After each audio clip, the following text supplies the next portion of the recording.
بسم الله الرحمن الرحيم ألف لام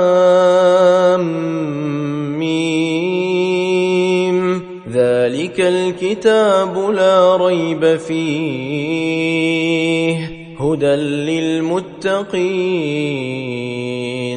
الذين يؤمنون بالغيب ويقيمون الصلاة ومما رزقناهم ينفقون والذين يؤمنون بما أنزل إليك وما أنزل من قبلك وبالآخرة هم يوقنون أولئك على هدى من ربهم وأولئك هم المفلحون إن الذين كفروا سواء عليهم أأنذرتهم أم لم تنذرهم لا يؤمنون ختم الله على قلوبهم وعلى سمعهم وعلى أبصارهم غشاوة ولهم عذاب عظيم ومن الناس من يقول آمنا بالله وباليوم الآخر وما هم بمؤمنين يخادعون الله والذين آمنوا وما يخدعون إلا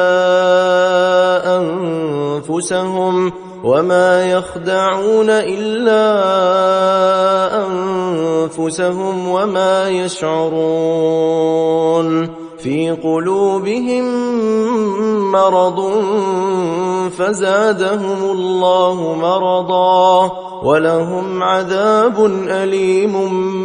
بما كانوا يكذبون وإذا قيل لهم لا تفسدوا في الأرض قالوا إنما نحن مصلحون ألا إنهم هم المفسدون ولكن لا يشعرون وإذا قيل لهم آمنوا كما آمن الناس قالوا أنؤمن كما آمن السفهاء ألا إنهم هم السفهاء ولكن لا يعلمون وإذا لقوا الذين آمنوا قالوا آمنا وإذا خلوا إلى شياطينهم قالوا إنا معكم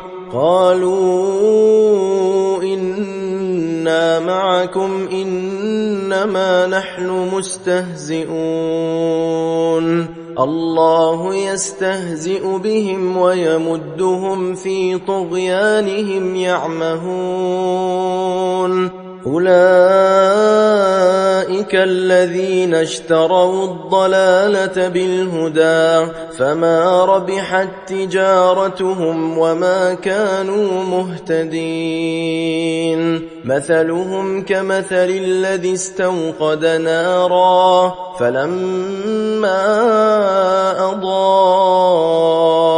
ما حوله ذهب الله بنورهم وتركهم في ظلمات لا يبصرون صم بكم عمي فهم لا يرجعون أو كصيب من السماء فيه ظلمات ورعد وبرق يجعلون أصابعهم في آذانهم من الصواعق حذر الموت والله محيط بالكافرين يكاد البرق يخطف أبصارهم كلما أضاء لهم مشوا فيه وإذا أظلم عليهم قاموا ولو شاء الله لذهب بسمعهم وأبصارهم إن الله على كل شيء قدير يا أيها الناس اعبدوا ربكم الذي خلقكم والذين من قبلكم لعلكم تتقون الذي جعل لكم الأرض فراشا والسماء بناء وأنزل من السماء ماء فأخرج به من الثمرات رزقا لكم فلا تجعلوا لله أندادا وأنتم تعلمون وإن كنتم في ريب مما نزلنا على عبدنا فأتوا بسورة من مثله وادعوا شهداءكم من دون الله إن كنتم صادقين فإن لم تفعلوا ولن تفعلوا فاتقوا النار التي وقودها الناس والحجارة أعدت للكافرين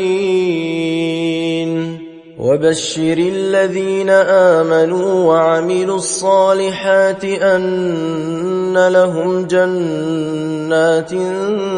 تجري من تحتها الأنهار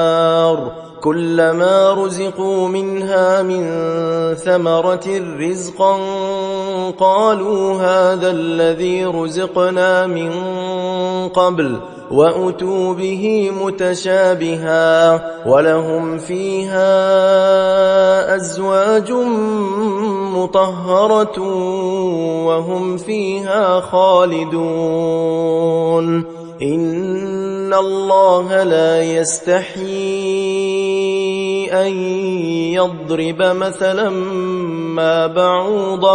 ما بعوضة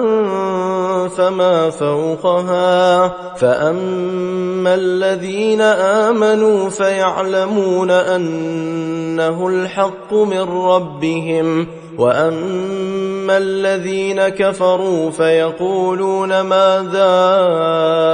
أراد الله بهذا مثلا يضل به كثيرا ويهدي به كثيرا وما يضل به إلا الفاسقين الذين ينقضون عهد الله من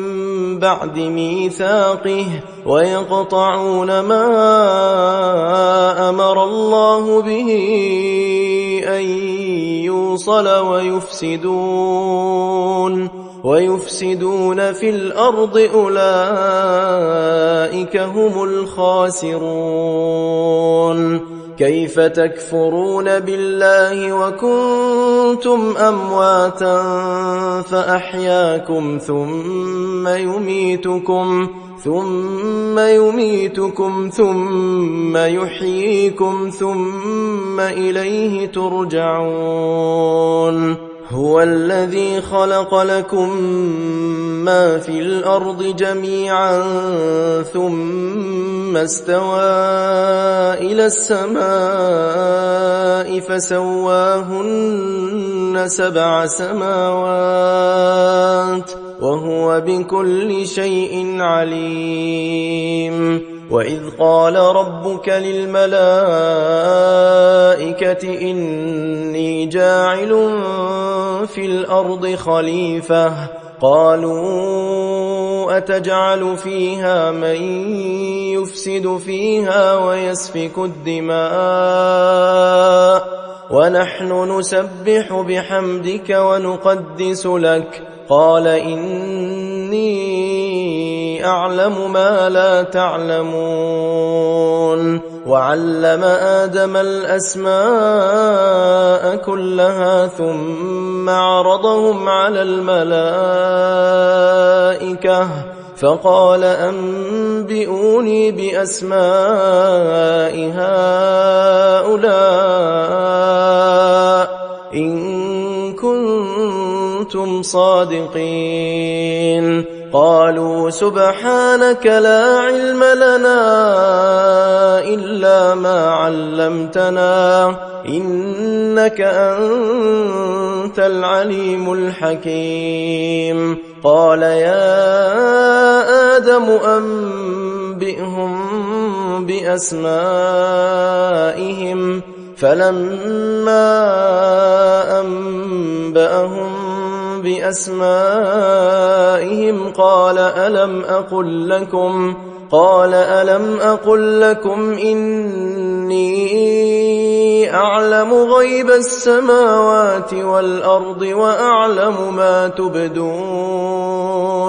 وأعلم ما تبدون وما كنتم تكتمون. وإذ قلنا للملائكة اسجدوا لآدم فسجدوا إلا إبليس أبى واستكبر وكان من الكافرين. وقلنا يا آدم اسكن أنت وزوجك الجنة وكلا منها رغدا حيث شئتما ولا تقربا هذه الشجرة فتكونا من الظالمين. فأزلهما الشيطان عنها فأخرجهما مما كانا فيه وقلنا اهبطوا بعضكم لبعض عدو ولكم في الأرض مستقر ومتاع إلى حين. فتلقى آدم من ربه كلمات فتاب عليه إنه هو التواب الرحيم. قلنا اهبطوا منها جميعا فإما يأتينكم مني هدى فمن تبع هداي فلا خوف عليهم ولا هم يحزنون. والذين كفروا وكذبوا بآياتنا أولئك أصحاب النار هم فيها خالدون. يا بني إسرائيل اذكروا نعمتي التي أنعمت عليكم وأوفوا بعهدي أوف بعهدكم وإياي فارهبون. وآمنوا بما أنزلت مصدقا لما معكم ولا تكونوا أول كافر به ولا تشتروا بآياتي ثمنا قليلا وإياي فاتقون. ولا تلبسوا الحق بالباطل وتكتموا الحق وأنتم تعلمون. وأقيموا الصلاة وآتوا الزكاة واركعوا مع الراكعين. أتأمرون الناس بالبر وتنسون أنفسكم وأنتم تتلون الكتاب أفلا تعقلون.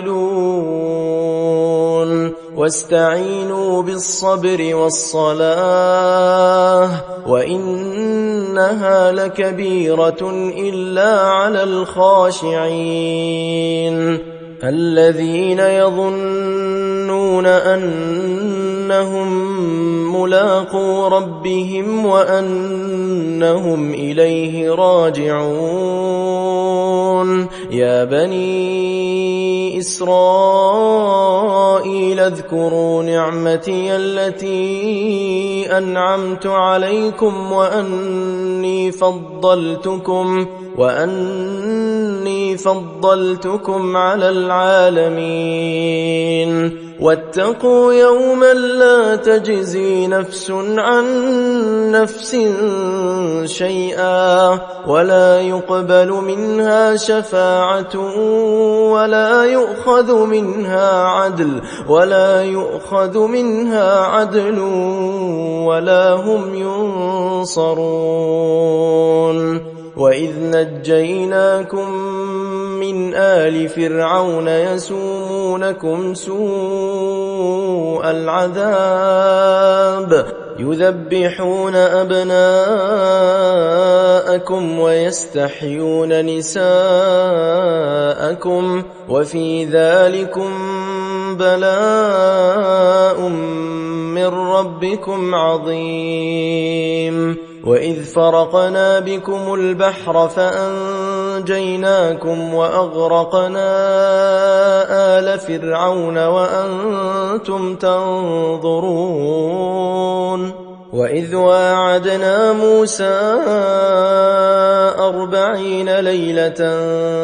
ثم اتخذتم العجل من بعده وأنتم ظالمون ثم عفونا عنكم من بعد ذلك لعلكم تشكرون وإذ آتينا موسى الكتاب والفرقان لعلكم تهتدون وإذ قال موسى لقومه يا قوم إنكم ظلمتم أنفسكم باتخاذكم العجل فتوبوا إلى بارئكم فاقتلوا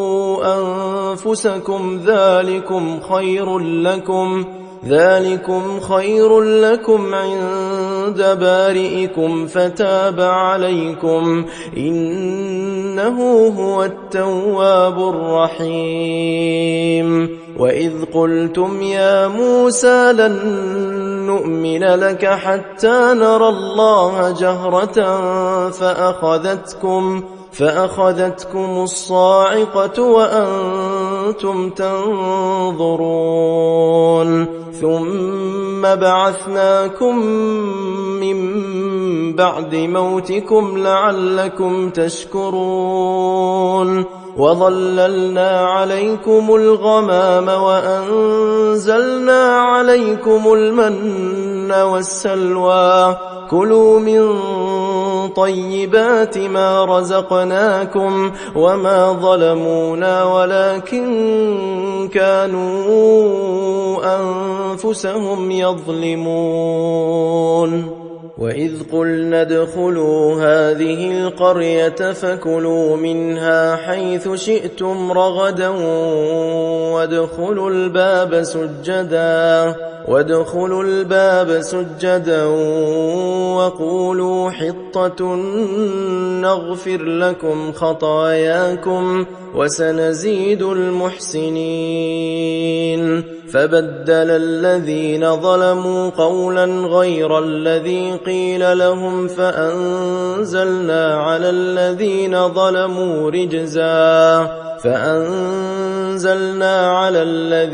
ظلموا رجزا من السماء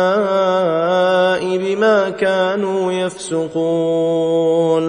وإذ استسقى موسى لقومه فقلنا اضرب بعصاك الحجر فانفجرت منه 12 عينا قد علم كل أناس مشربهم كلوا واشربوا من رزق الله ولا تعثوا في الأرض مفسدين وإذ قلتم يا موسى لن نصبر على طعام واحد فادع لنا ربك يخرج لنا مما تنبت الأرض من بقلها وقثائها وفومها وعدسها وبصلها قال أتستبدلون الذي هو أدنى بالذي هو خير اهبطوا مصرا فإن لكم ما سألتم وضربت عليهم الذلة والمسكنة وباءوا بغضب من الله ذلك بأنهم كانوا يكفرون بآيات الله ويقتلون النبيين بغير الحق ذلك بما عصوا وكانوا يعتدون إن الذين آمنوا والذين هادوا والنصارى والصابئين من آمن بالله واليوم الآخر وعمل صالحا فلهم أجرهم عند ربهم ولا خوف عليهم ولا هم يحزنون وإذ أخذنا ميثاقكم ورفعنا فوقكم الطور خذوا ما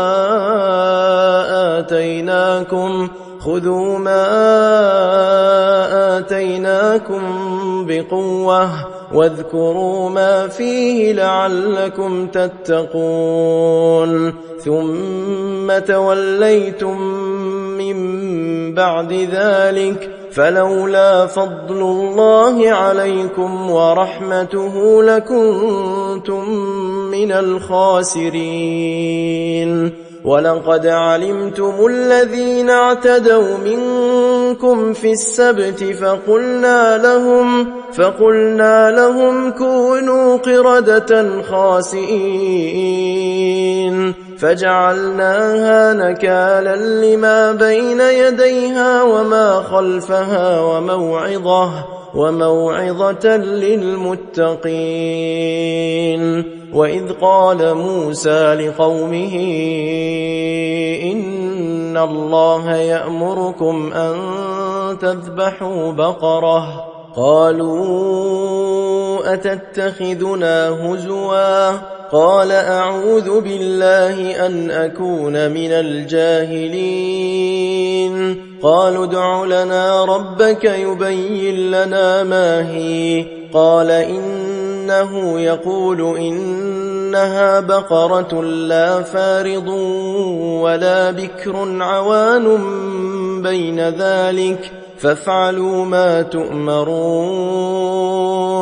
قالوا ادع لنا ربك يبين لنا ما لونها قال إنه يقول إنها بقرة صفراء فاقع لونها تسر الناظرين قالوا ادع لنا ربك يبين لنا ما هي إن البقرة شابه علينا وإنا إن شاء الله لمهتدون قال إنه يقول إنها بقرة لا ذلول تثير الأرض ولا تسقي الحرث مسلمة لا شية فيها قالوا الآن جئت بالحق فذبحوها وما كادوا يفعلون وإذ قتلتم نفسا فادارأتم فيها والله مخرج ما كنتم كنتم تكتمون فقلنا اضربوه ببعضها كذلك يحيي الله الموتى ويريكم آياته لعلكم تعقلون ثم قست قلوبكم من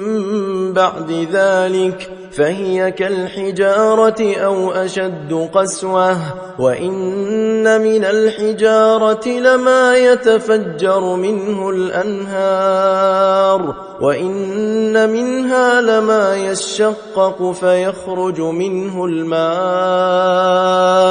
وإن منها لما يهبط من خشية الله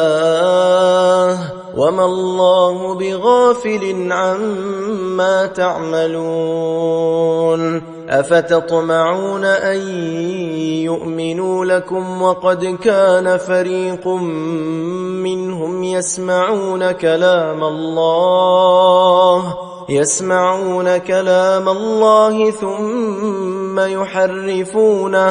ثم يحرفونه من بعد ما عقلوه وهم يعلمون وإذا لقوا الذين آمنوا قالوا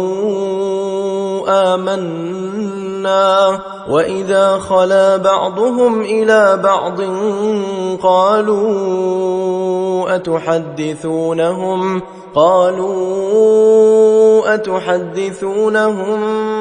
بما فتح الله عليكم ليحاجوكم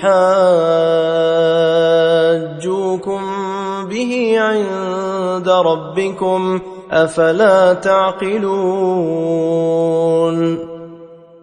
أولا يعلمون أن الله يعلم ما يسرون وما يعلنون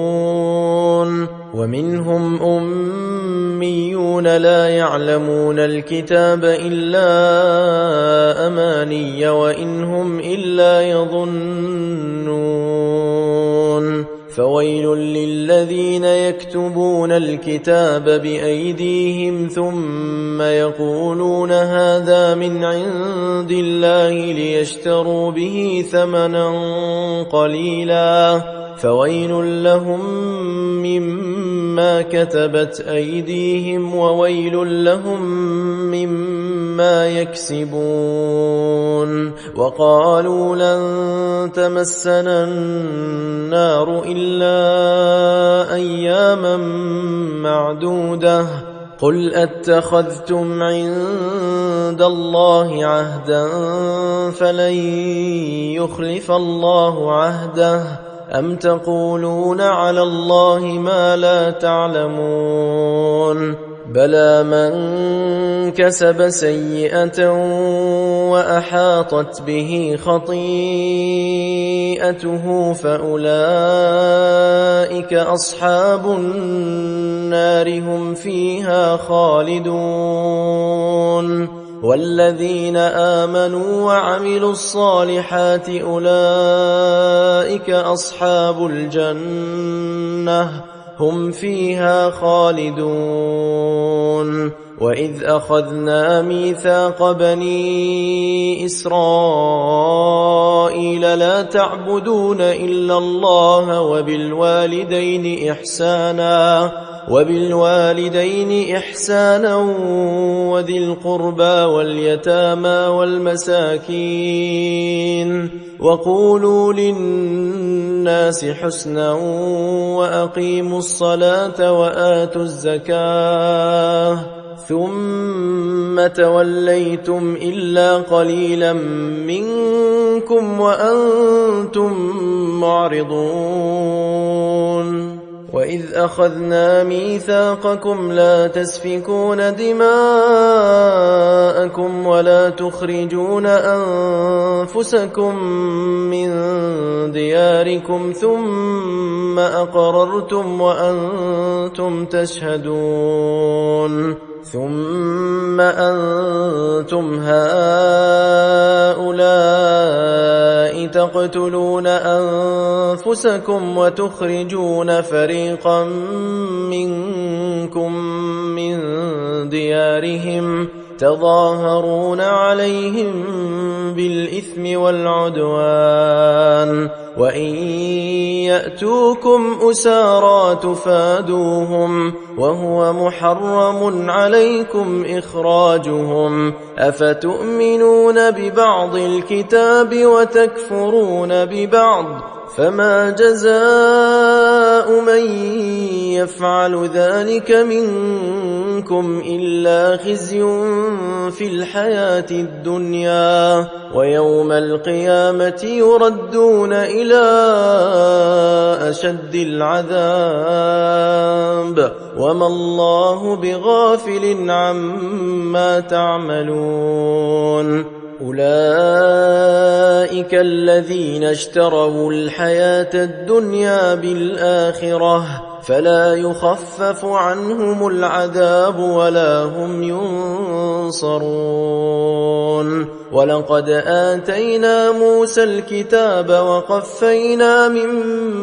بعده بالرسل وآتينا عيسى ابن مريم البينات وأيدناه بروح القدس أفكلما جاءكم رسول بما لا تهوى أنفسكم استكبرتم ففريقا كذبتم وفريقا تقتلون وقالوا قلوبنا غلف بل لعنهم الله بكفرهم فقليلا ما يؤمنون ولما جاءهم كتاب من عند الله مصدق لما معهم وكانوا من قبل يستفتحون على الذين كفروا فلما جاءهم ما عرفوا كفروا به فلعنة الله على الكافرين بئس ما اشتروا به أنفسهم أن يكفروا بما أنزل الله بغيا أن ينزل الله من فضله على من يشاء من عباده فباءوا بغضب على غضب وللكافرين عذاب مهين وإذا قيل لهم آمنوا بما أنزل الله قالوا نؤمن بما أنزل علينا ويكفرون بما وراءه وهو الحق مصدقا لما معهم قل فلم تقتلون أنبياء الله من قبل إن كنتم مؤمنين ولقد جاءكم موسى بالبينات ثم اتخذتم العجل من بعده وأنتم ظالمون وإذ أخذنا ميثاقكم ورفعنا فوقكم الطور خذوا ما آتيناكم بقوة واسمعوا قالوا سمعنا وعصينا وأشربوا في قلوبهم العجل بكفرهم قل بئس ما يأمركم به إيمانكم إن كنتم مؤمنين قل إن كانت لكم الدار الآخرة عند الله خالصة من دون الناس فتمنوا الموت إن كنتم صادقين ولن يتمنوه أبدا بما قدمت أيديهم والله عليم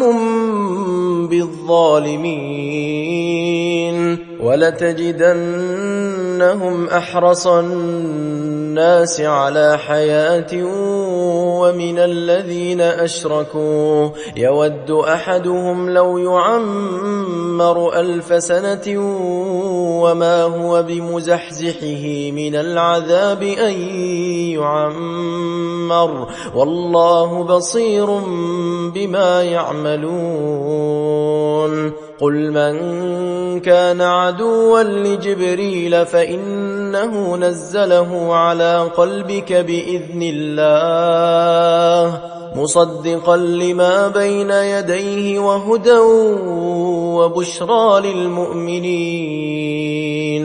من كان عدوا لله وملائكته ورسله وجبريل وميكال فإن الله عدو للكافرين ولقد أنزلنا إليك آيات بينات وما يكفر بها إلا الفاسقون أوكلما عاهدوا عهدا نبذه فريق منهم بل أكثرهم لا يؤمنون ولما جاءهم رسول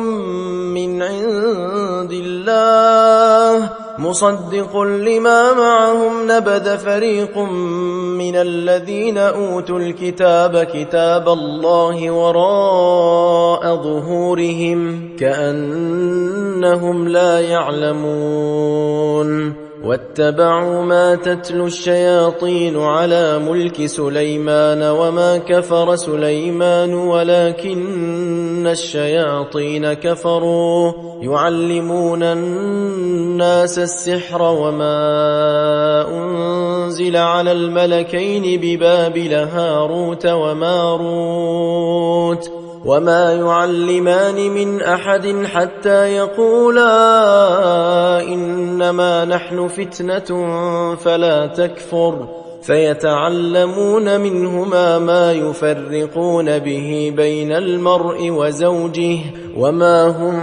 بضارين به من أحد إلا بإذن الله ويتعلمون ما يضرهم ولا ينفعهم ولقد علموا لمن اشتراه ما له في الآخرة من خلاق ولبئس ما شروا به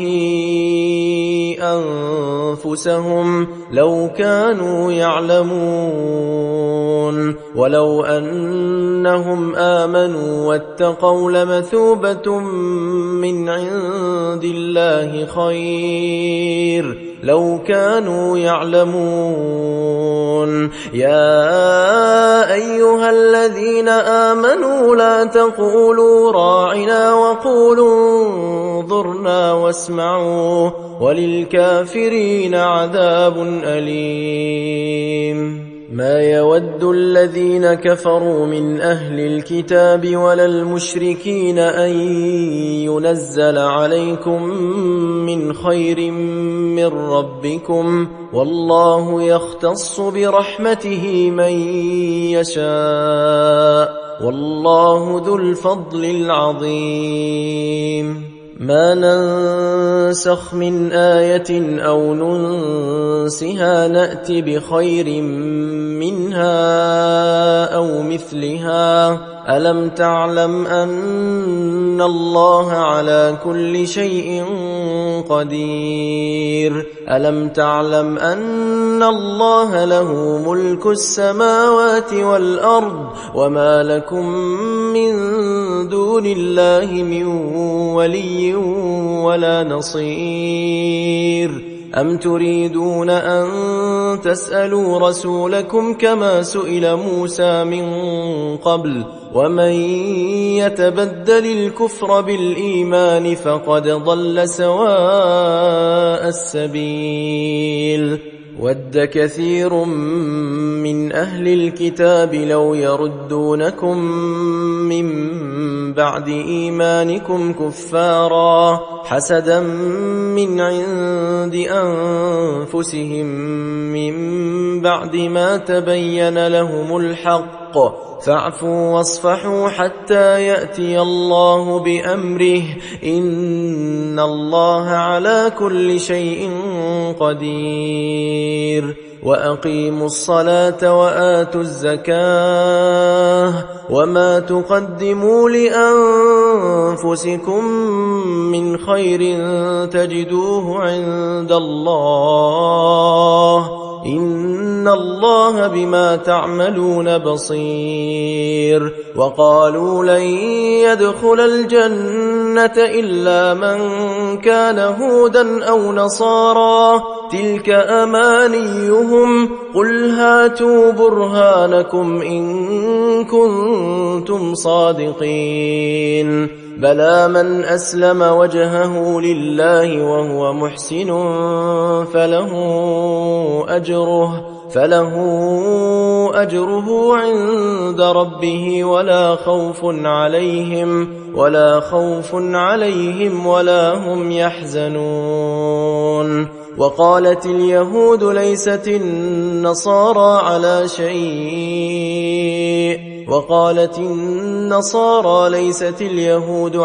شيء وهم يتلون الكتاب كذلك قال الذين لا يعلمون مثل قولهم فالله يحكم بينهم يوم القيامة فيما كانوا فيه يختلفون ومن أظلم ممن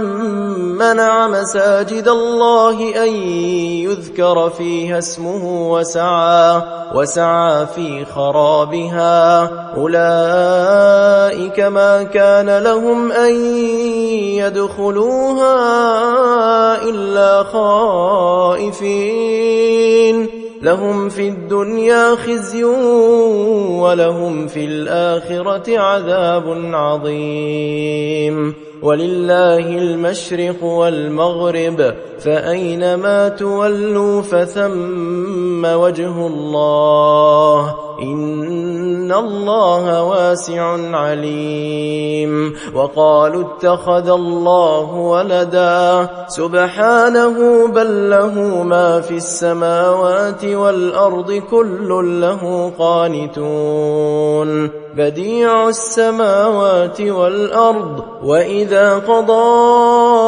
أمرا فإنما يقول له كن فيكون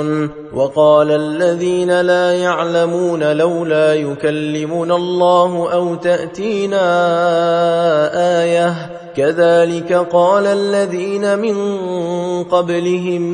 مثل قولهم تشابهت قلوبهم قد بينا الآيات لقوم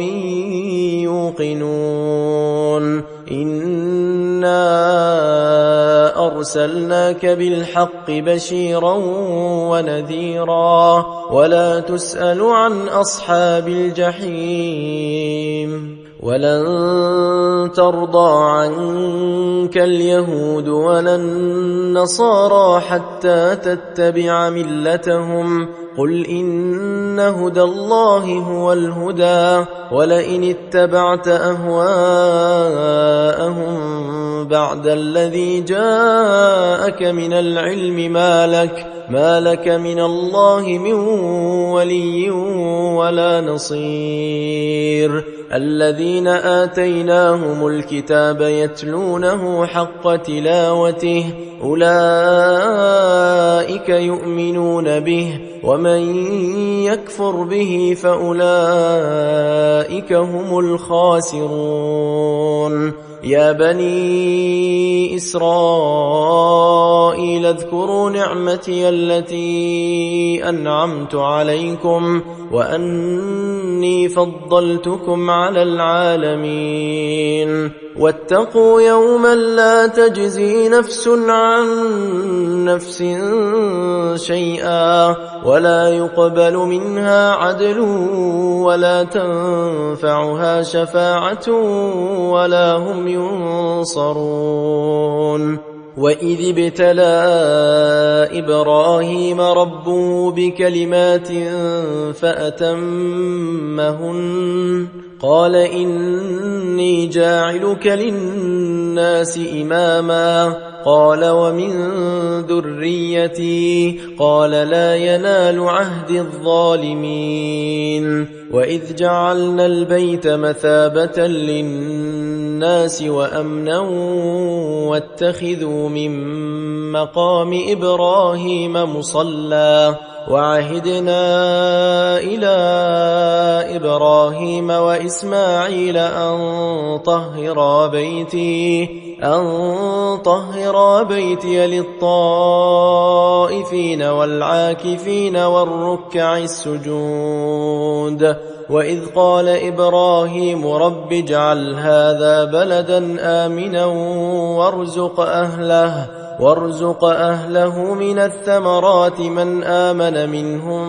بالله واليوم الآخر قال ومن كفر فأمتعه قليلا ثم أضطره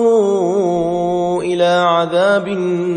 النار وبئس المصير. وإذ يرفع إبراهيم القواعد من البيت وإسماعيل ربنا تقبل منا إنك أنت السميع العليم ربنا وجعلنا مسلمين لك ومن ذريتنا أمة مسلمة لك وأرنا مناسكنا وتب علينا إنك أنت التواب الرحيم. ربنا وابعث فيهم رسولا منهم يتلو عليهم آياتك ويعلمهم الكتاب والحكمة ويزكيهم إنك أنت العزيز الحكيم. ومن يرغب عن ملة إبراهيم إلا من سفه نفسه ولقد اصطفيناه في الدنيا وإنه في الآخرة لمن الصالحين. إذ قال له ربه أسلم قال أسلمت لرب العالمين. ووصى بها إبراهيم بنيه ويعقوب يا بني إن الله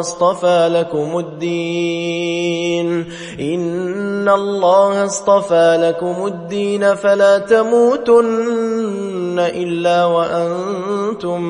مسلمون. أم كنتم شهداء إذ حضر يعقوب الموت إذ قال لبنيه ما تعبدون من بعدي قالوا نعبد إلهك وإله آبائك إبراهيم وإسماعيل وإسحاق إلها واحدا ونحن له مسلمون. تلك أمة قد خلت لها ما كسبت ولكم ما كسبتم ولا تسألون عما كانوا يعملون. وقالوا كونوا هودا أو نصارى تهتدوا قل بل ملة إبراهيم حنيفا وما كان من المشركين. قولوا آمنا بالله وما أنزل إلينا وما أنزل إلى إبراهيم وإسماعيل وإسحاق ويعقوب والأسباط وما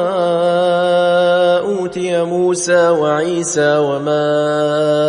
أوتي النبيون من ربهم لا نفرق بين أحد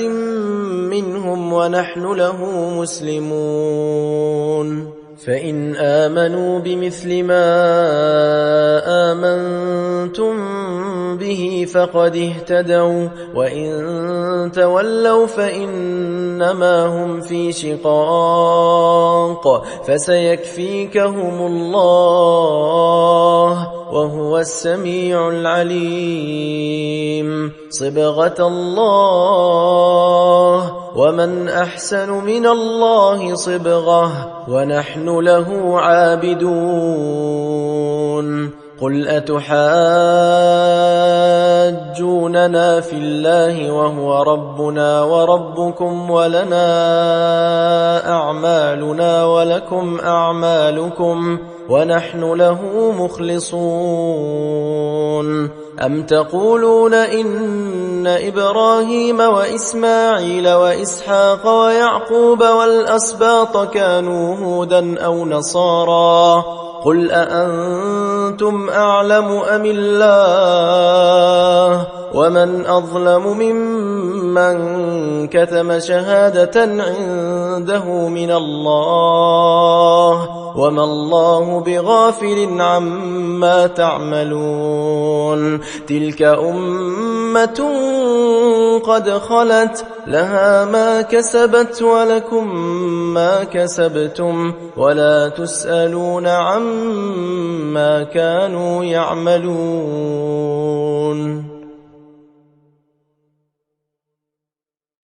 سيقول السفهاء من الناس ما ولاهم عن قبلتهم التي كانوا عليها قل لله المشرق والمغرب يهدي من يشاء إلى صراط مستقيم وكذلك جعلناكم أمة وسطا لتكونوا شهداء على الناس ويكون الرسول عليكم شهيدا وما جعلنا القبلة التي كنت عليها إلا لنعلم من يتبع الرسول ممن ينقلب على عقبيه وإن كانت لكبيرة إلا على الذين هدى الله وما كان الله ليضيع إيمانكم إن الله بالناس لرؤوف رحيم قد نرى تقلب وجهك في السماء فلنولينك قبلة ترضاها فول وجهك شطر المسجد الحرام وحيث ما كنتم فولوا وجوهكم شطره وإن الذين أوتوا الكتاب ليعلمون أنه الحق من ربهم وما الله بغافل عما يعملون ولئن أتيت الذين أوتوا الكتاب بكل آية ما تبعوا قبلتك وما أنت بتابع قبلتهم وما بعضهم بتابع قبلة بعض ولئن اتبعت أهواءهم من بعد ما جاءك من العلم إنك إذا لمن الظالمين الذين آتيناهم الكتاب يعرفونه كما يعرفون أبناءهم وإن فريقا منهم ليكتمون الحق وهم يعلمون الحق من ربك فلا تكونن من الممترين ولكل وجهة هو موليها فاستبقوا الخيرات أينما تكونوا يأت بكم الله جميعا إن الله على كل شيء قدير ومن حيث خرجت فول وجهك شطر المسجد الحرام وإنه للحق من ربك وما الله بغافل عما تعملون ومن حيث خرجت فول وجهك شطر المسجد الحرام وحيث ما كنتم فولوا وجوهكم شطره لئلا يكون للناس عليكم حجة إلا الذين ظلموا منهم فلا تخشوهم واخشوني ولأتم نعمتي عليكم ولعلكم تهتدون كما أرسلنا فيكم رسولا منكم يتلو عليكم آياتنا ويزكيكم ويعلمكم الكتاب والحكمة ويعلمكم ما لم تكونوا تعلمون فاذكروني أذكركم واشكروا لي ولا تكفرون يا أيها الذين آمنوا استعينوا بالصبر والصلاة إن الله مع الصابرين ولا تقولوا لمن يقتل في سبيل الله أموات بل أحياء ولكن لا تشعرون ولنبلونكم بشيء من الخوف والجوع ونقص من الأموال والأنفس والثمرات وبشر الصابرين الذين إذا أصابتهم مصيبة قالوا إنا لله وإنا إليه راجعون أولئك عليهم صلوات من ربهم ورحمة وأولئك هم المهتدون إن الصفا والمروة من شعائر الله فمن حج البيت أو اعتمر فلا جناح عليه أن يطوف بهما ومن تطوع خيرا فإن الله شاكر عليم إن الذين يكتمون ما أنزلنا من البينات والهدى من بعد ما بيناه للناس في الكتاب أولئك يلعنهم الله ويلعنهم اللاعنون إلا الذين تابوا وأصلحوا وبينوا فأولئك أتوب عليهم وأنا التواب الرحيم إن الذين كفروا وماتوا وهم كفار أولئك عليهم لعنة الله والملائكة والناس أجمعين خالدين فيها لا يخفف عنهم العذاب ولا هم ينظرون وإلهكم إله واحد لا إله إلا هو الرحمن الرحيم إن في خلق السماوات والأرض واختلاف الليل والنهار والفلك التي تجري في البحر بما ينفع الناس وما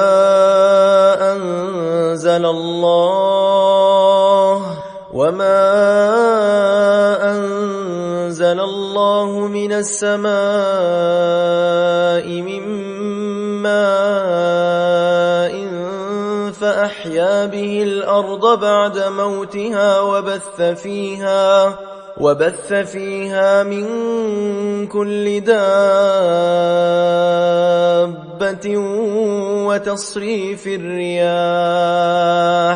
وتصريف الرياح والسحاب المسخر بين السماء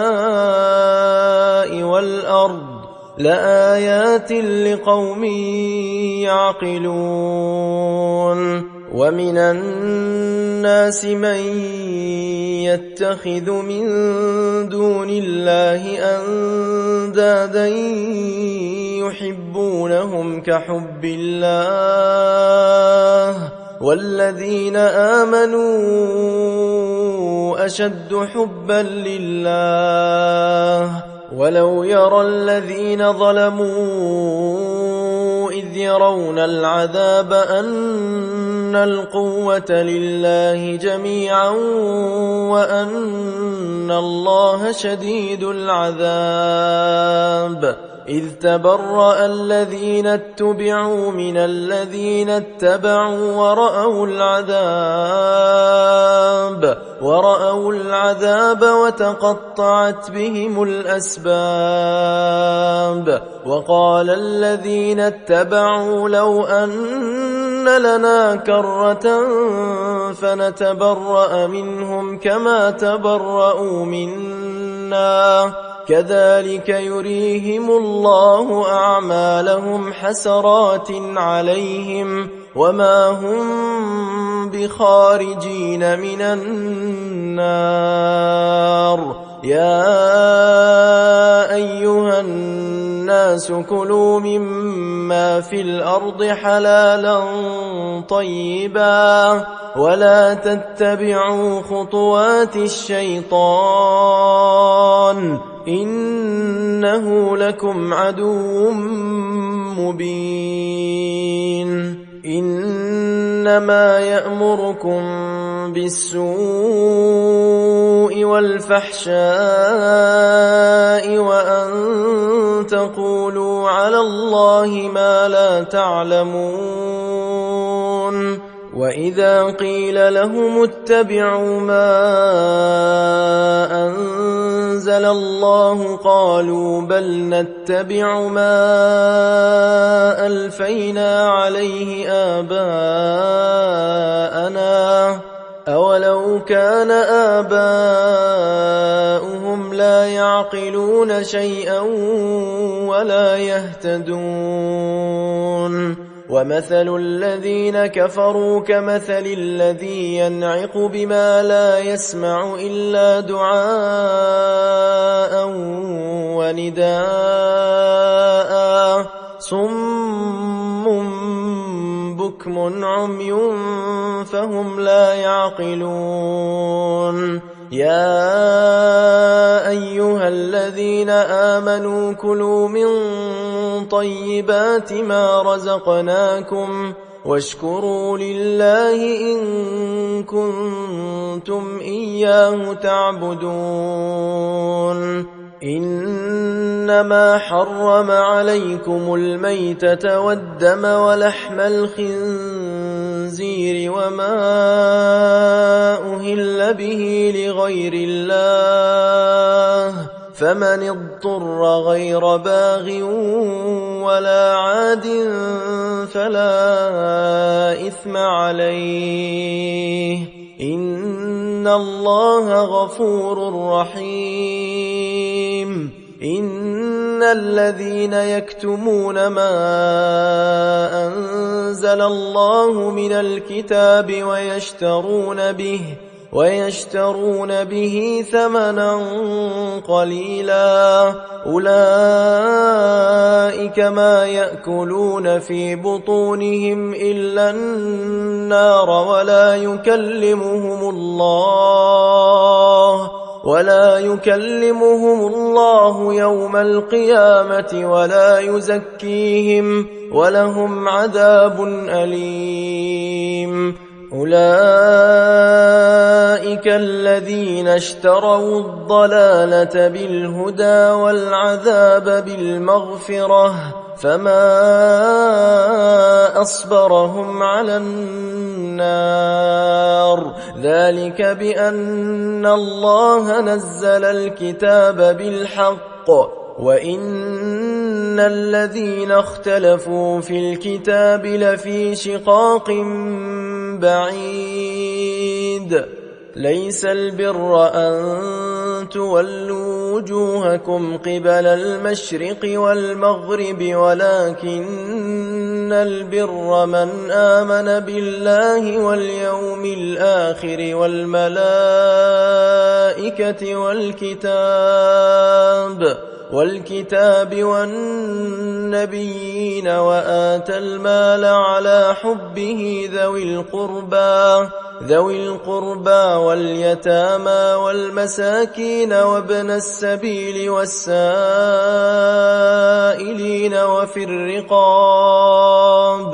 وفي الرقاب وأقام الصلاة وآتى الزكاة والموفون بعهدهم إذا عاهدوا والصابرين في البأساء والضراء وحين البأس أولئك الذين صدقوا وأولئك هم المتقون يا أيها الذين آمنوا كتب عليكم القصاص في القتلى الحر بالحر والعبد بالعبد والأنثى بالأنثى فمن عفي له من أخيه شيء فاتباع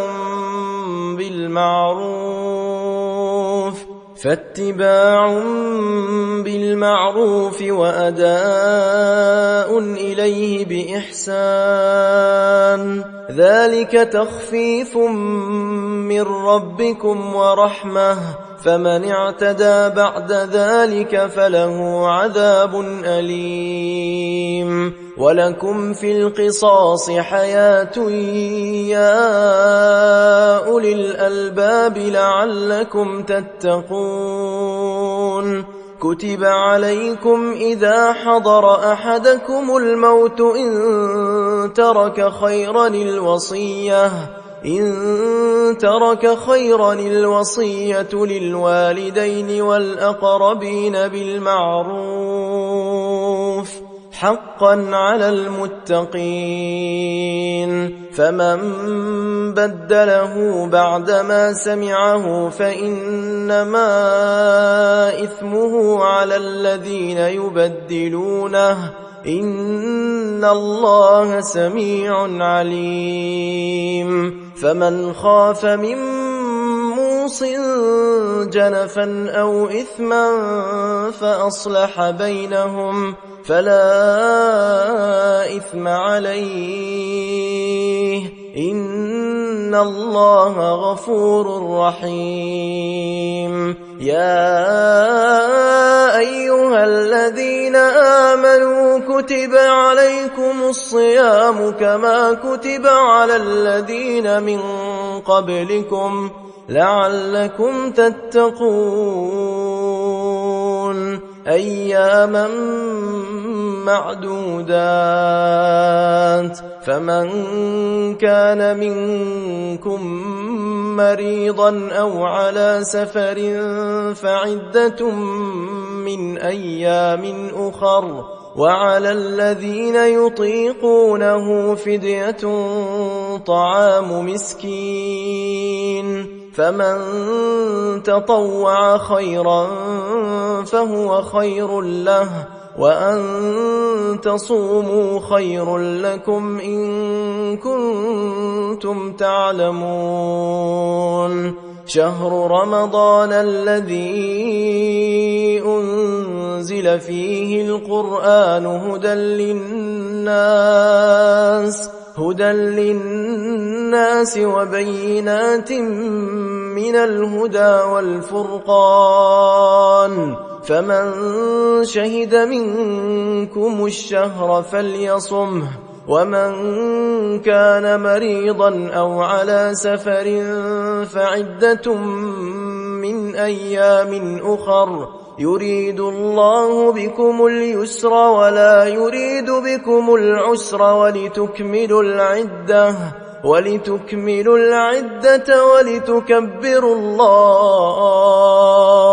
ولتكبروا الله على ما هداكم ولعلكم تشكرون وإذا سألك عبادي عني فإني قريب أجيب دعوة الداع إذا دعان فليستجيبوا لي وليؤمنوا بي لعلهم يرشدون أحل لكم ليلة الصيام الرفث إلى نسائكم هن لباس لكم وأنتم لباس لهن علم الله أنكم كنتم تختانون أنفسكم فتاب عليكم وعفى عنكم فالآن باشروهن وابتغوا ما كتب الله لكم وكلوا واشربوا حتى يتبين لكم الخيط الأبيض من الخيط الأسود من الفجر ثم أتموا الصيام إلى الليل ولا تباشروهن وأنتم عاكفون في المساجد تلك حدود الله فلا تقربوها كذلك يبين الله آياته للناس لعلهم يتقون ولا تأكلوا أموالكم بينكم بالباطل وتدلوا بها إلى الحكام لتأكلوا فريقا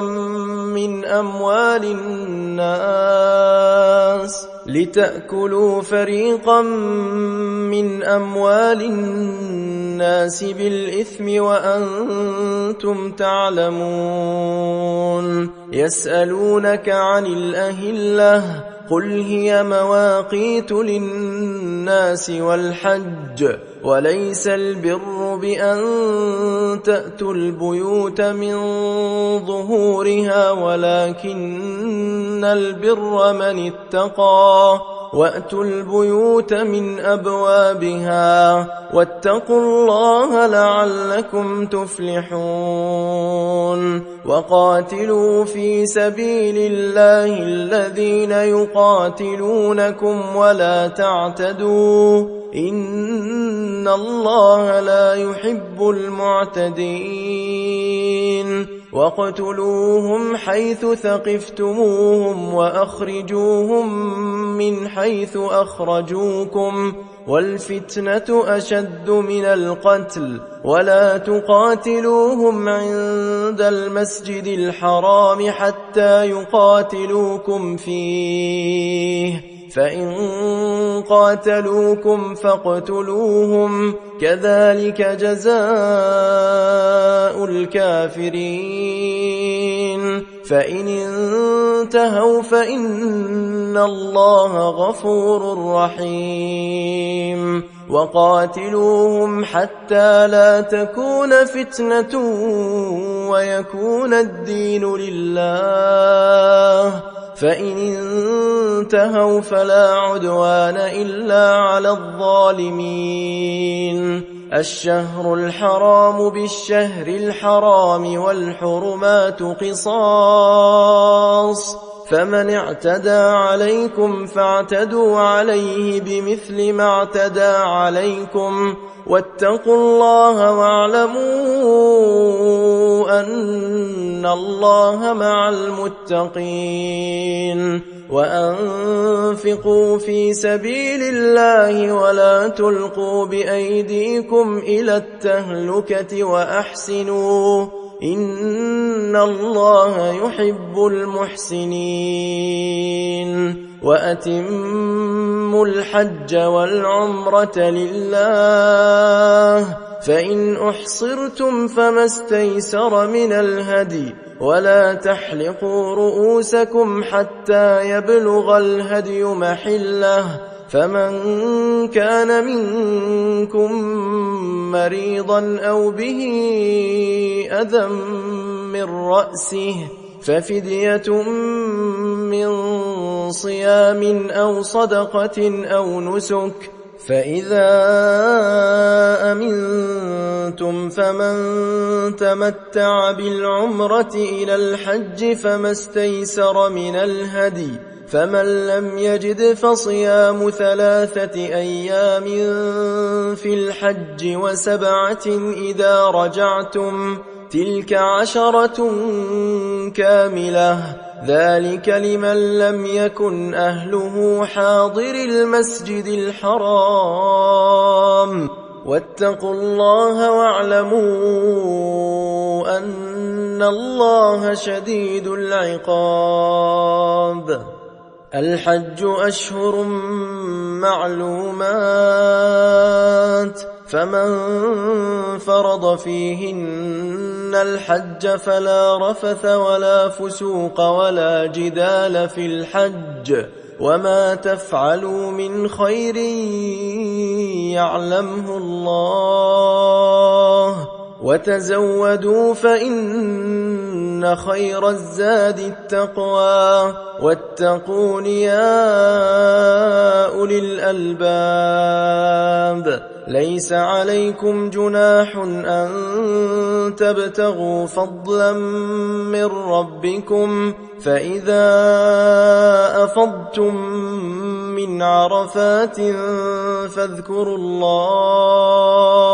فاذكروا الله عند المشعر الحرام واذكروه كما هداكم وإن كنتم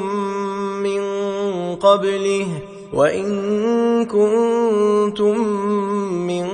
قبله لمن الضالين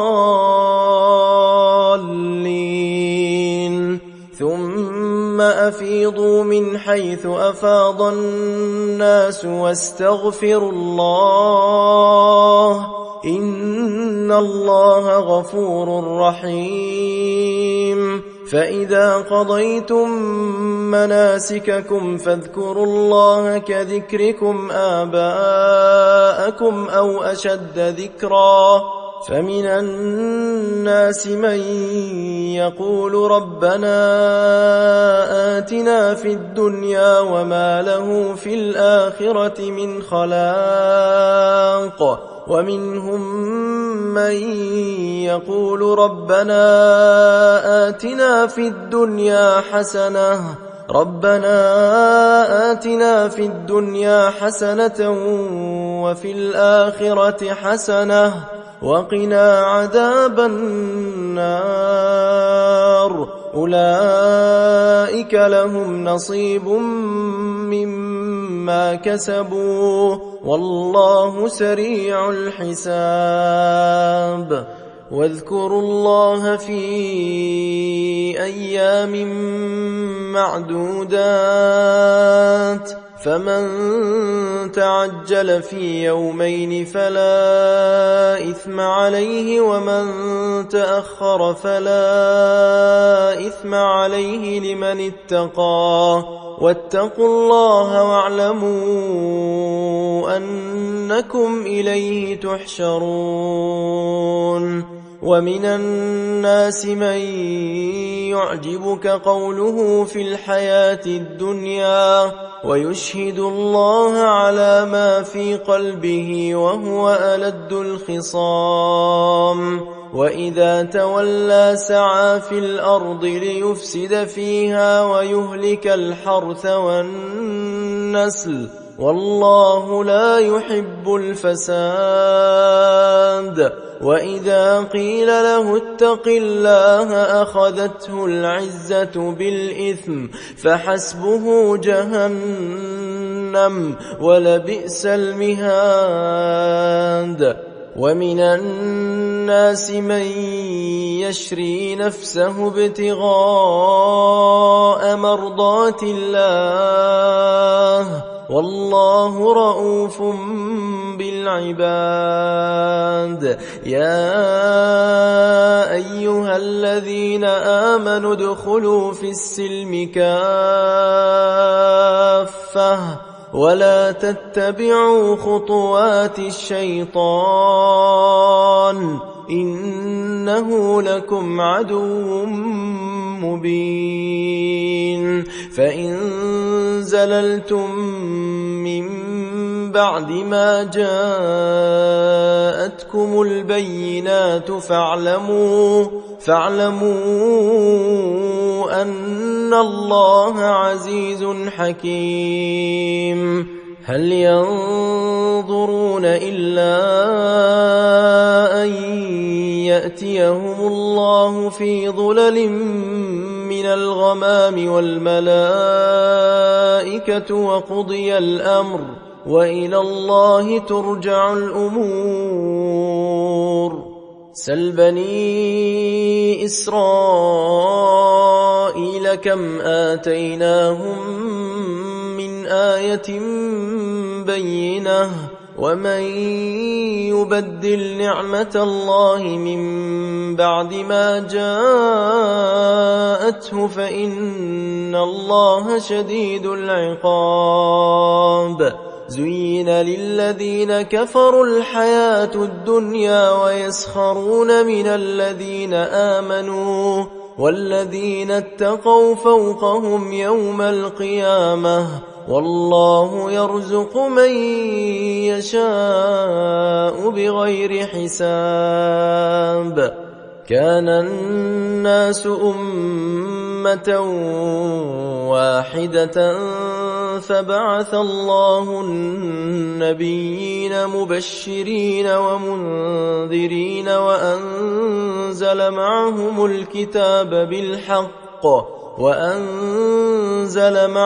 الكتاب بالحق ليحكم بين الناس فيما اختلفوا فيه وما اختلف فيه إلا الذين أوتوه من بعد ما جاءتهم البينات بغيا بينهم فهدى الله الذين آمنوا لما اختلفوا فيه من الحق بإذنه والله يهدي من يشاء إلى صراط مستقيم أم حسبتم أن تدخلوا الجنة ولما يأتكم مثل الذين خلوا من قبلكم مستهم البأساء والضراء وزلزلوا حتى يقول الرسول والذين آمنوا معه متى نصر الله ألا إن نصر الله قريب يسألونك ماذا ينفقون قل ما أنفقتم من خير فللوالدين والأقربين واليتامى والمساكين وابن السبيل وما تفعلوا من خير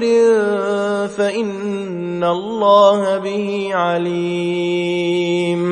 كتب عليكم القتال وهو كره لكم وعسى أن تكرهوا شيئا وهو خير لكم، وعسى أن تحبوا شيئا وهو شر لكم، والله يعلم وأنتم لا تعلمون. يسألونك عن الشهر الحرام قتال فيه، قل قتال فيه كبير وصد عن سبيل الله وكفر به والمسجد الحرام وإخراج أهله منه أكبر عند الله، والفتنة أكبر من القتل، ولا يزالون يقاتلونكم حتى يردوكم عن دينكم إن استطاعوا، ومن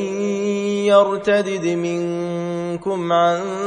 دينه فيمت وهو كافر فأولئك حبطت أعمالهم في الدنيا والآخرة، وأولئك أصحاب النار هم فيها خالدون. إن الذين آمنوا والذين هاجروا وجاهدوا في سبيل الله أولئك يرجون رحمة الله، والله غفور رحيم. يسألونك عن الخمر والميسر، قل فيهما إثم كبير ومنافع للناس، وإثمهما أكبر من نفعهما، ويسألونك ماذا ينفقون قل العفو، كذلك يبين الله لكم الآيات لعلكم تتفكرون في الدنيا والآخرة. ويسألونك عن اليتامى قل إصلاح لهم خير، وإن تخالطوهم فإخوانكم، والله يعلم المفسد من المصلح، ولو شاء الله لأعنتكم، إن الله عزيز حكيم. ولا تنكحوا المشركات حتى يؤمن، ولأمة مؤمنة خير من مشركة ولو أعجبتكم، ولا تنكحوا المشركين حتى يؤمنوا، ولعبد مؤمن خير من مشرك ولو أعجبكم، أولئك يدعون إلى النار، والله يدعو إلى الجنة والمغفرة بإذنه، ويبين آياته للناس لعلهم يتذكرون. ويسألونك عن المحيض قل هو أذى فاعتزلوا النساء في المحيض ولا تقربوهن حتى يطهرن، فإذا تطهرن فأتوهن من حيث أمركم الله، إن الله يحب التوابين ويحب المتطهرين. نساؤكم حرث لكم فأتوا حرثكم أنى شئتم وقدموا لأنفسكم، واتقوا الله واعلموا أنكم ملاقوه، وبشر المؤمنين. ولا تجعلوا الله عرضة لأيمانكم أن تبروا وتتقوا وتصلحوا بين الناس، والله سميع عليم. لا يؤاخذكم الله باللغو في أيمانكم ولكن يؤاخذكم بما كسبت قلوبكم والله غفور حليم. للذين يؤلون من نسائهم تربص 4 أشهر فإن فاءوا فإن الله غفور رحيم وإن عزموا الطلاق فإن الله سميع عليم. والمطلقات يتربصن بأنفسهن 3 قروء ولا يحل لهن أن يكتمن ما خلق الله في أرحامهن إن كن يؤمن بالله واليوم الآخر وبعولتهن أحق بردهن في ذلك إن أرادوا إصلاحا ولهن مثل الذي عليهن بالمعروف وللرجال عليهن درجة والله عزيز حكيم. الطلاق 2 فإمساكم بمعروف أو تسريح بإحسان ولا يحل لكم أن تأخذوا مما آتيتموهن شيئا إلا أن يخافا ألا يقيما حدود الله فإن خفتم ألا يقيما حدود الله فلا جناح عليهما فيما افتدت به تلك حدود الله فلا تعتدوها ومن يتعد حدود الله فأولئك هم الظالمون. فإن طلقها فلا تحل له من بعد حتى تنكح زوجا غيره فإن طلقها فلا جناح عليهما أن يتراجعا إن ظنا أن يقيما حدود الله وتلك حدود الله يبينها لقوم يعلمون. وإذا طلقتم النساء فبلغن أجلهن فأمسكوهن بمعروف أو سرحوهن بمعروف ولا تمسكوهن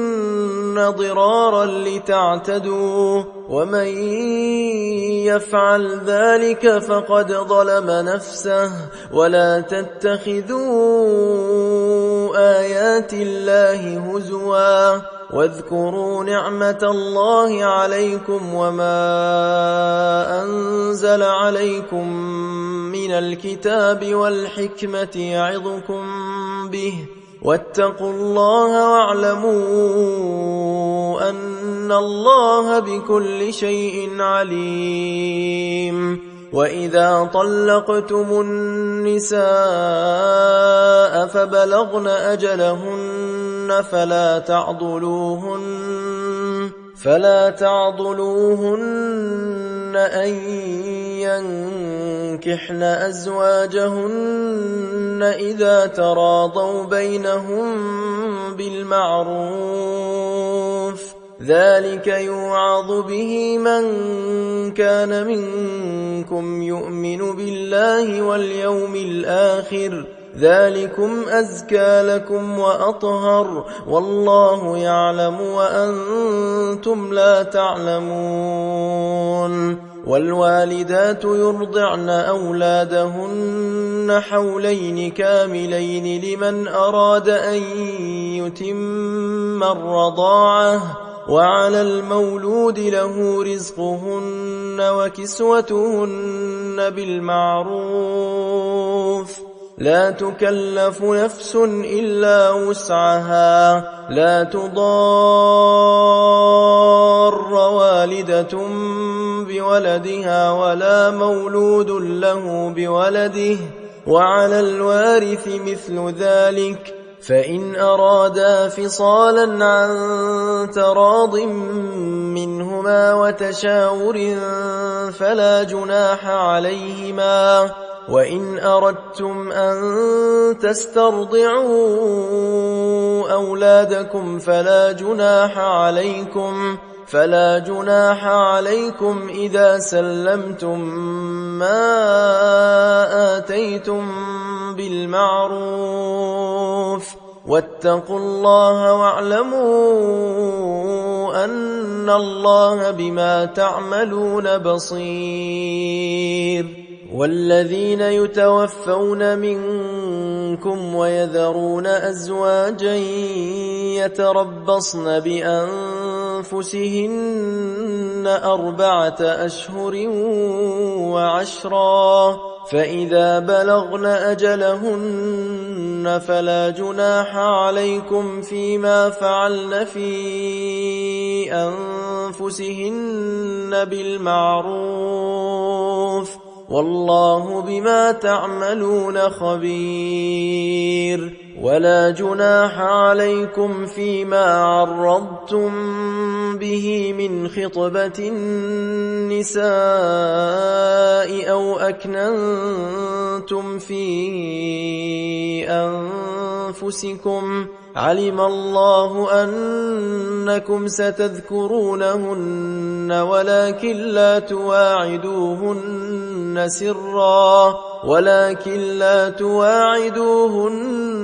سرا إلا أن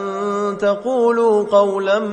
معروفا، ولا تعزموا عقدة النكاح حتى يبلغ الكتاب أجله، واعلموا أن الله يعلم ما في أنفسكم فاحذروه، واعلموا أن الله غفور حليم. لا جناح عليكم إن طلقتم النساء ما لم تمسوهن أو تفرضوا لهن فريضة، ومتعوهن على الموسع قدره وعلى المقتر قدره متاعا بالمعروف حقا على المحسنين. وإن طلقتموهن من قبل أن تمسوهن وقد فرضتم لهن فريضة فنصف ما فرضتم إلا أن يعفون أو يعفو الذي بيده عقدة النكاح، وأن تعفوا أقرب للتقوى، ولا تنسوا الفضل بينكم، إن الله بما تعملون بصير. حافظوا على الصلوات والصلاة الوسطى وقوموا لله قانتين، فإن خفتم فرجالا أو ركبانا، فإذا أمنتم فاذكروا الله كما علمكم ما لم تكونوا تعلمون. والذين يتوفون منكم ويذرون أزواجا وصية لأزواجهم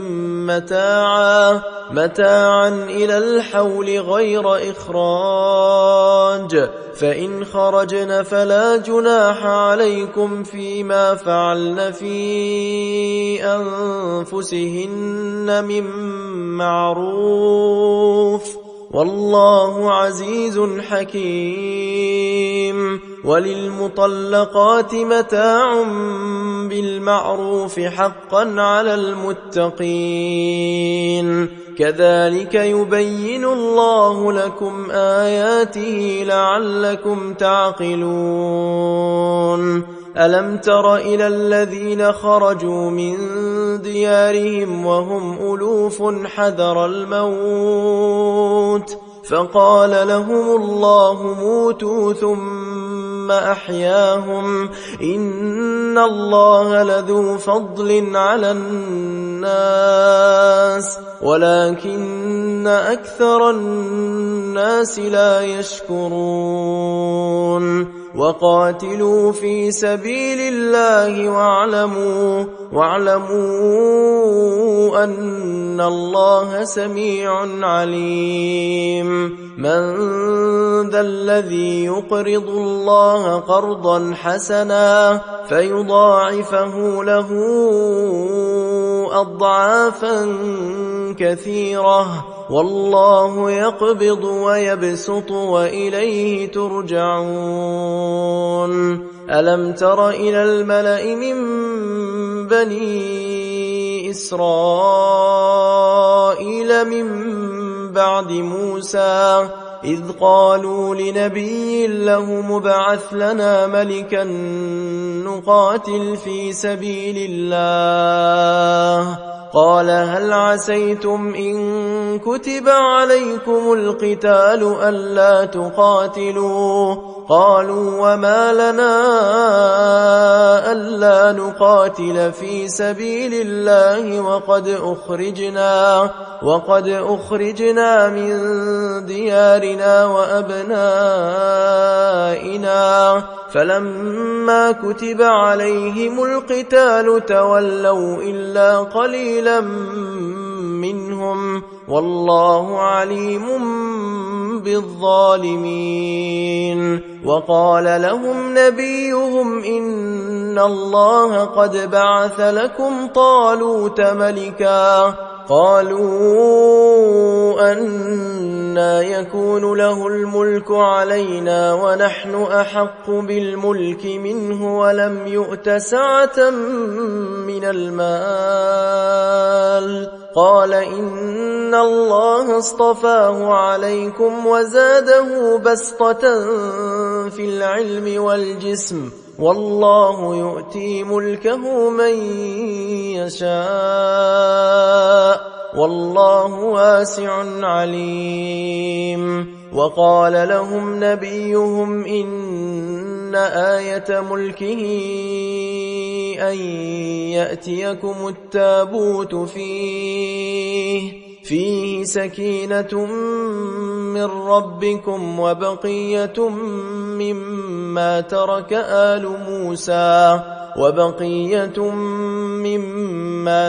آل موسى وآل هارون تحمله الملائكة، إن في ذلك لآية لكم إن كنتم مؤمنين. فلما فصل طالوت بالجنود قال إن الله مبتليكم بنهر فمن شرب منه فليس مني ومن لم يطعمه فإنه مني إلا من اغترف غرفة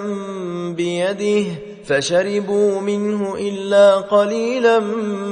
منهم، فلما جاوزه هو والذين آمنوا معه قالوا لا طاقة لنا اليوم بجالوت وجنوده، قال الذين يظنون أنهم ملاقوا الله كم من فئة قليلة غلبت فئة كثيرة بإذن الله والله مع الصابرين.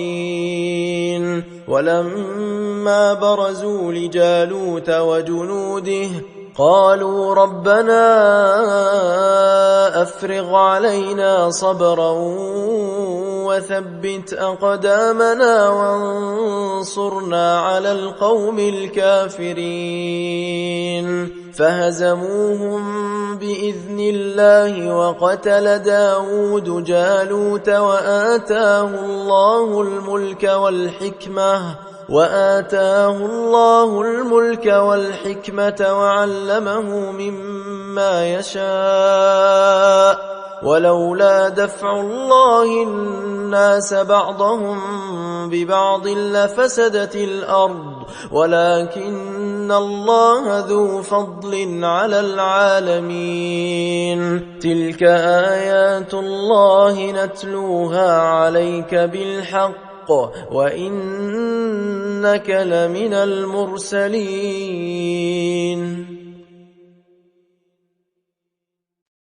تلك الرسل فضلنا بعضهم على بعض منهم من كلم الله ورفع بعضهم درجات وآتينا عيسى ابن مريم البينات وأيدناه بروح القدس ولو شاء الله ما اقتتل الذين من بعد ما جاءتهم البينات ولكن اختلفوا فمنهم من آمن ومنهم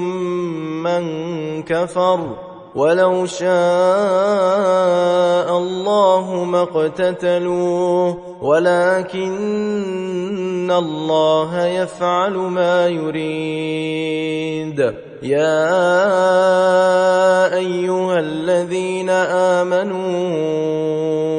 أنفقوا مما رزقناكم من قبل أن يأتي يوم لا بيع فيه ولا خلة ولا شفاعة والكافرون هم الظالمون. الله لا إله إلا هو الحي القيوم لا تأخذه سنة ولا نوم له ما في السماوات وما في الأرض من ذا الذي يشفع عنده إلا بإذنه يعلم ما بين أيديهم وما خلفهم ولا يحيطون بشيء من علمه إلا بما شاء وسع كرسيه السماوات والأرض ولا يؤوده حفظهما وهو العلي العظيم. لا إكراه في الدين قد تبين الرشد من الغي فمن يكفر بالطاغوت ويؤمن بالله فقد استمسك بالعروة الوثقى لا انفصام لها والله سميع عليم. الله ولي الذين آمنوا يخرجهم من الظلمات إلى النور والذين كفروا أولياؤهم الطاغوت يخرجونهم من النور إلى الظلمات أولئك أصحاب النار هم فيها خالدون. ألم تر إلى الذي حاج إبراهيم في ربه أن آتاه الله الملك إذ قال إبراهيم ربي الذي يحيي ويميت قال أنا أحيي وأميت قال إبراهيم فإن الله يأتي بالشمس من المشرق فأت بها من المغرب فبهت الذي كفر والله لا يهدي القوم الظالمين أو كالذي مر على قرية وهي خاوية على عروشها قال أنى يحيي هذه الله بعد موتها فأماته الله 100 عام ثم بعثه قال كم لبثت قال لبثت يوما أو بعض يوم قال بل لبثت 100 عام فانظر إلى طعامك وشرابك لم يتسنه وانظر إلى حمارك ولنجعلك آية للناس وانظر إلى العظام كيف ننشزها ثم نكسوها لحما فلما تبين له قال أعلم أن الله على كل شيء قدير وإذ قال إبراهيم رب أرني كيف تحيي الموتى قال أولم تؤمن قال بلى ولكن ليطمئن قلبي قال فخذ 4 من الطير فصرهن إليك ثم اجعل على كل جبل منهن جزءا ثم ادعهن يأتينك سعيا واعلم أن الله عزيز حكيم مثل الذين ينفقون أموالهم في سبيل الله كمثل حبة أنبتت 7 سنابل في كل سنبلة 100 حبة والله يضاعف لمن يشاء والله واسع عليم الذين ينفقون أموالهم في سبيل الله ثم لا يتبعون ما أنفقوا منا ولا أذى لهم أجرهم عند ربهم ولا خوف عليهم ولا هم يحزنون قول معروف ومغفرة خير من صدقة يتبعها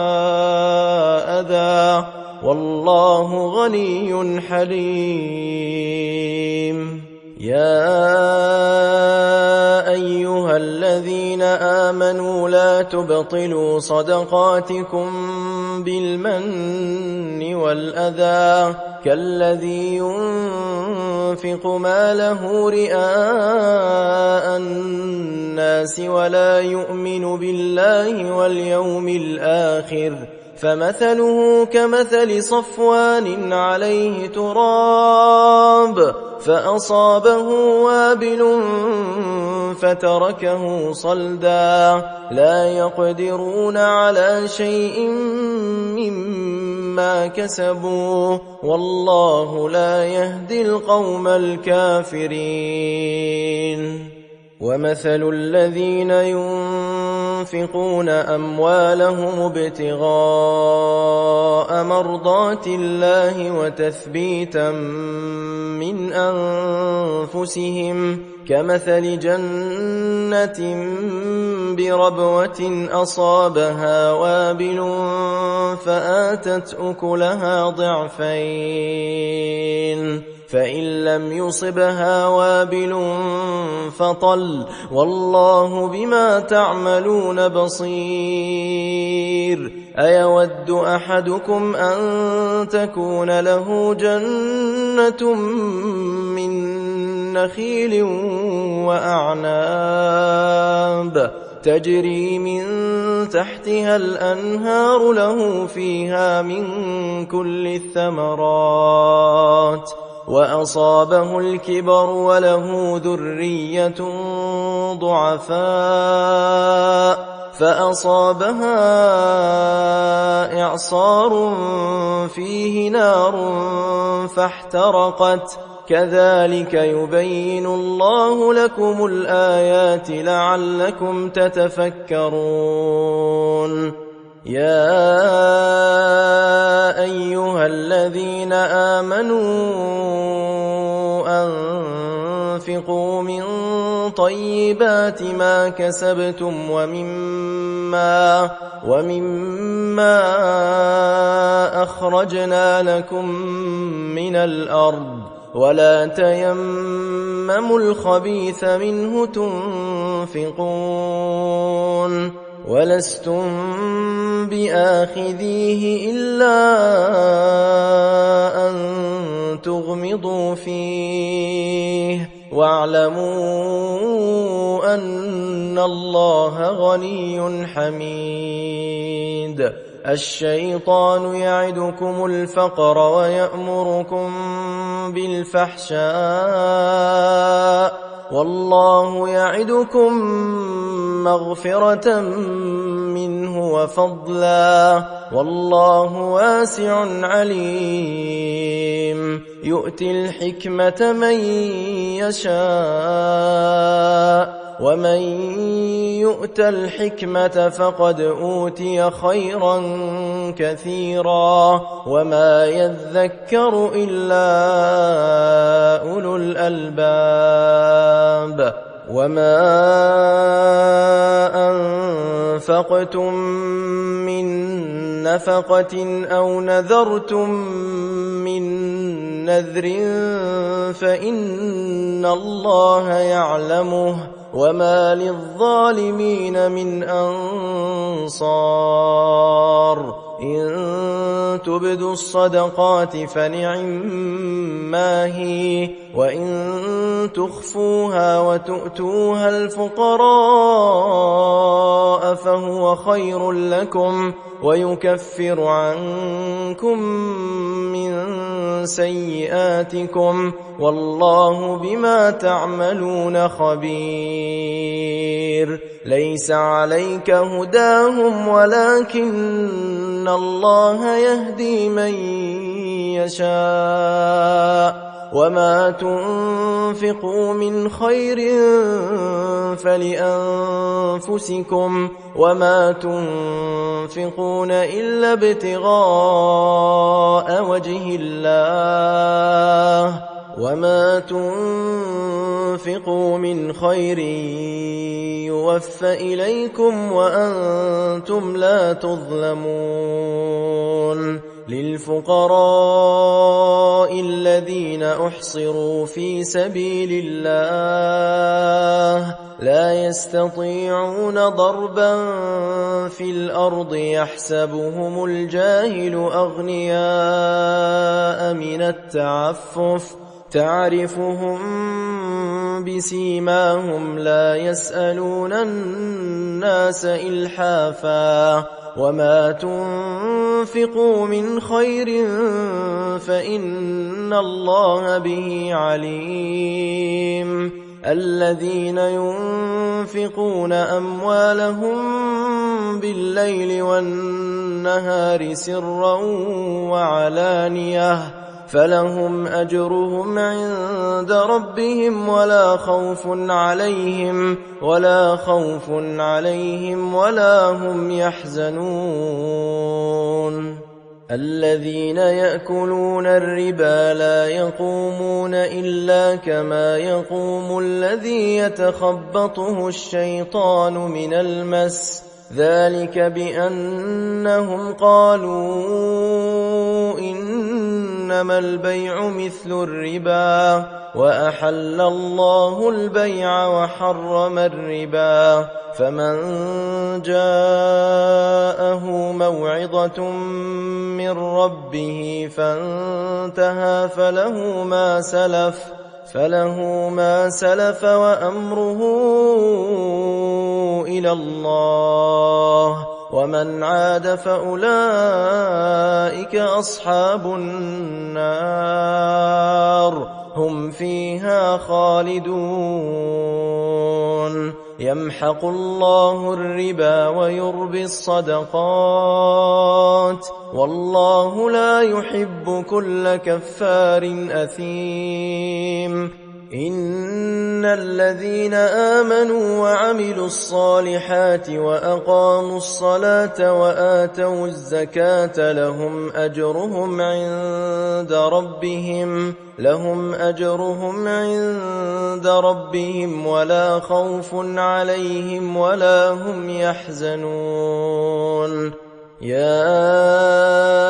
أيها الذين آمنوا اتقوا الله وذروا ما بقي من الربا إن كنتم مؤمنين فإن لم تفعلوا فأذنوا بحرب من الله ورسوله وإن تبتم فلكم رؤوس أموالكم لا تظلمون ولا تظلمون وإن كان ذو عسرة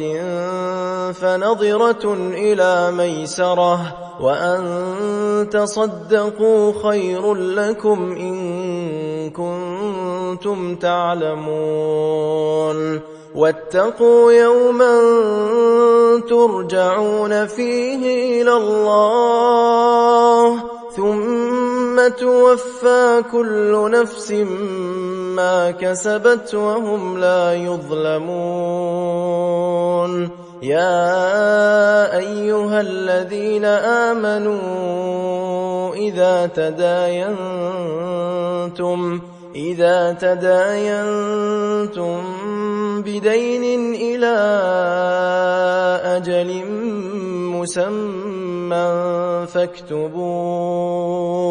وليكتب بينكم كاتب بالعدل ولا يأب كاتب أن يكتب كما علمه الله فليكتب وليملل الذي عليه الحق وليتق الله ربه ولا يبخس منه شيئا فإن كان الذي عليه الحق سفيها أو ضعيفا أو لا يستطيع أن يمل هو فليملل وليه بالعدل واستشهدوا شهيدين من رجالكم فإن لم يكونا رجلين فرجل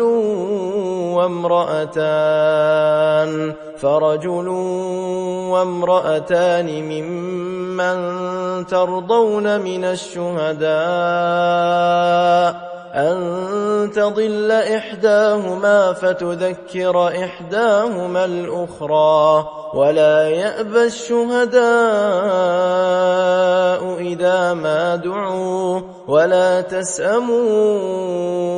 أن تكتبوه صغيرا أو كبيرا إلى أجله ذلكم أقسط عند الله وأقوم للشهادة وأدنى ألا ترتابوا إلا أن تكون تجارة حاضرة تديرونها بينكم فليس عليكم جناح ألا تكتبوها وأشهدوا إذا تبايعتم ولا يضار كاتب ولا شهيد وإن تفعلوا فإنه فسوق بكم واتقوا الله ويعلمكم الله والله بكل شيء عليم. وإن كنتم على سفر ولم تجدوا كاتبا فرهان مقبوضة فإن أمن بعضكم بعضا فليؤدي الذي اؤتمن أمانته وليتق الله ربه ولا تكتموا الشهادة ومن يكتمها فإنه آثم قلبه والله بما تعملون عليم. لله ما في السماوات وما في الأرض وإن تبدوا ما في أنفسكم أو تخفوه يحاسبكم